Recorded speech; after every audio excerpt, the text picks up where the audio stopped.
Cold open. Split image of William Shatner, mustached corpse next to Dan Jeannot in uniform. Somewhere in the archives of 1967, there's a dead man wearing a fake mustache. That man is William Shatner.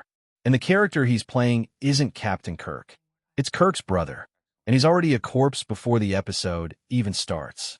Fast forward almost 60 years, and that same dead brother just got a promise from Paramount that he's going to survive 2 more entire seasons of television. Not as a corpse, as a living, breathing, fully written character with his own arc. That's the story we're unpacking today. Not just what got announced, but why it actually matters more right now than it would have mattered a year ago.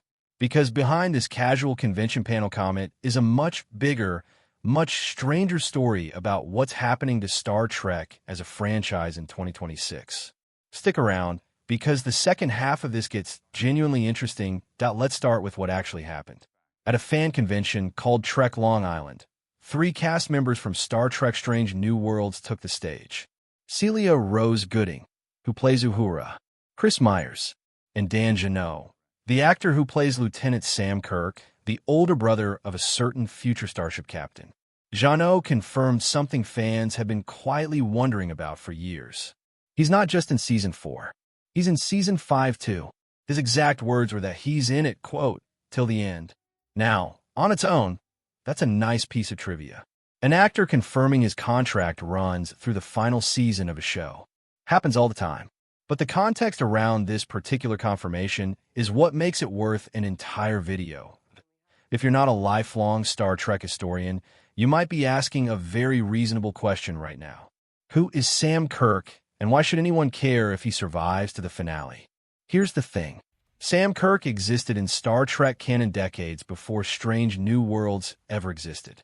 He showed up exactly once in the original 1966 series, in an episode called Operation Annihilate. And here's the twist. He was already dead when the episode began. The production didn't even bother casting a separate actor. William Shatner, who played James Kirk, just put on a mustache and lay down to play his own deceased brother in a coffin. That's the entire acting history of Sam Kirk for nearly 60 years.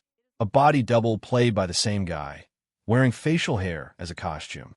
So when Strange New Worlds decided to bring Sam Kirk into the story as a living, functioning member of the Enterprise crew, they weren't adapting an existing character.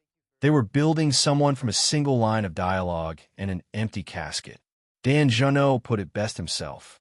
He joked that all he had to do to succeed in the role was be, quote, better than a corpse. This is actually where the story gets more interesting than a simple casting update. Jeannot talked about something that a lot of actors rarely get to say out loud. He had almost zero baggage attached to his role. Compare that to his co-star, Paul Wesley, who plays James Tiberius Kirk. Paul Wesley is stepping into a character played across 6 decades by one of the most recognizable actors in television history. Every choice Wesley makes gets measured against Shatner's version, against Chris Pine's movie version, against 50 years of fan expectation about how Kirk talks, how he charms people, how he makes decisions on the bridge. Jeannot had none of that. Nobody had strong opinions about how Sam Kirk should sound, move, or joke around, because nobody had really seen him do any of those things. That absence of expectation turned into creative freedom. He got to build a personality completely from scratch. Brainy, approachable, a calmer counterweight to his more impulsive younger brother. It's a rare situation in franchise television. Usually the deeper you go into an established universe, the less room you have to invent.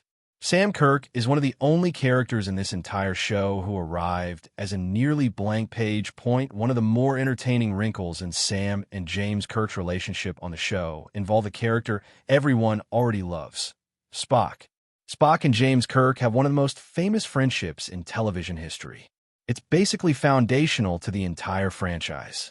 2 people who start as professional colleagues and end up defining loyalty for multiple generations of viewers. Sam Kirk gets none of that. For reasons the show hasn't fully explained yet, Spock doesn't seem to particularly like Sam. It's a small, understated detail, but it does a lot of work. It reinforces that Jim and Spock's bond is specific, almost chemical, not something that automatically extends to anyone with the last name Kirk. Sam has built his own friendships elsewhere on the ship, which actually makes him feel more like a real crew member and less like a plot device inserted to remind everyone that Jim has a brother. There's also a quieter contrast running underneath all of this. Sam Kirk has a wife and young children, established but unseen so far in the show. James Kirk, meanwhile, has been in an on-and-off relationship with Carol Marcus, who became pregnant with their son David during an earlier season. By the timeline of the show now, that child should already be born, which sets up a pretty natural storytelling opportunity. One Kirk brother already knows what it's like to be a father. The other one is about to find out. Whether the writers actually use that thread is unknown, but the pieces are sitting right there on the table. Here's where we zoom out, because this is the part that didn't make it into most of the coverage of Jeannot's comments, and it's genuinely important for understanding why this announcement lands differently than it would have a year ago. Strange New World Season 4 premieres July 23, 2026, with new episodes releasing weekly through a finale on September 24th. 10 episodes total. That premiere date happens to fall on the opening night of San Diego Comic-Con, which is not a coincidence. The larger arc of this season is exactly what you'd expect heading toward the finish line. The show is building toward the moment Captain Pike formally hands command of the Enterprise over to James Kirk, which is the entire reason this series exists as a prequel in the first place.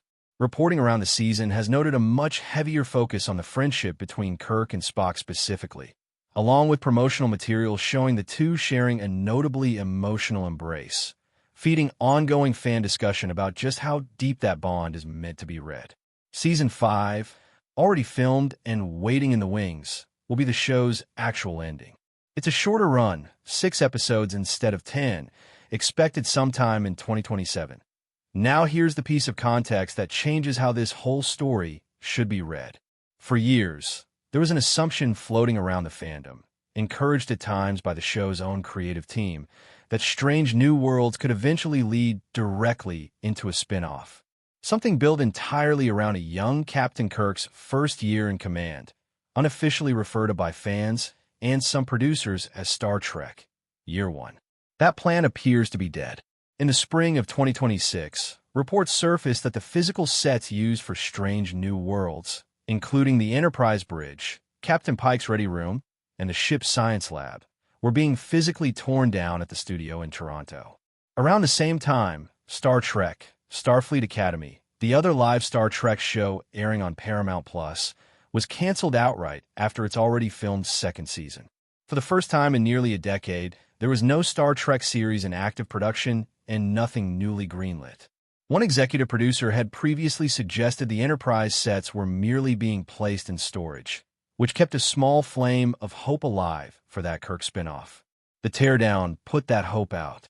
Paul Wesley himself has said there's been no official confirmation of any Year One project moving forward. So when we hear Dan Jeannot confirm he's playing Sam Kirk all the way through Season 5, we're not just hearing a scheduling detail. We're hearing confirmation that this really is the final chapter, full stop, for these characters and most likely for these actors in these specific roles. There isn't a known follow-up show waiting on the other side of the finale to carry Sam Kirk, or James Kirk, or Spock forward.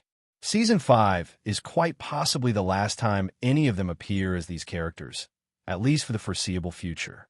That reframes Jeannot's joke about outperforming a corpse in a slightly different light.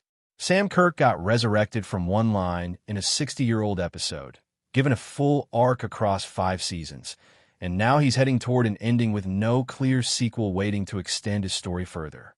Depending on how you look at it, that's either a satisfying, complete arc or a closing door with no clear plan for what opens next.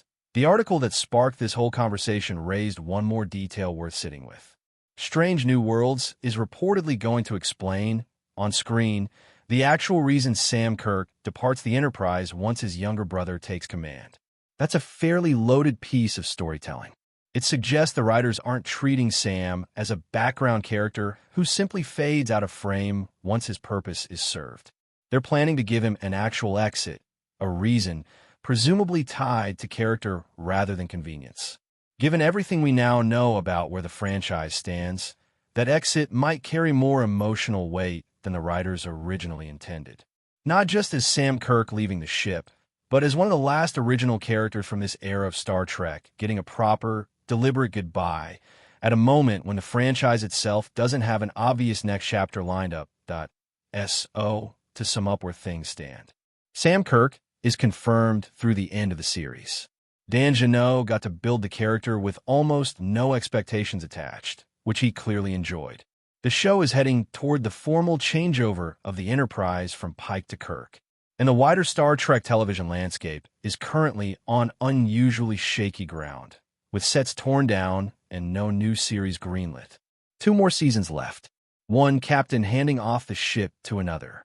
One brother getting his ending written on purpose instead of disappearing quietly. If you want the deeper dive on the Kirk and Spock relationship arc, or what's actually known about that rumored Year 1 spin-off, let me know in the comments, and I'll build the next video around whichever one gets more requests.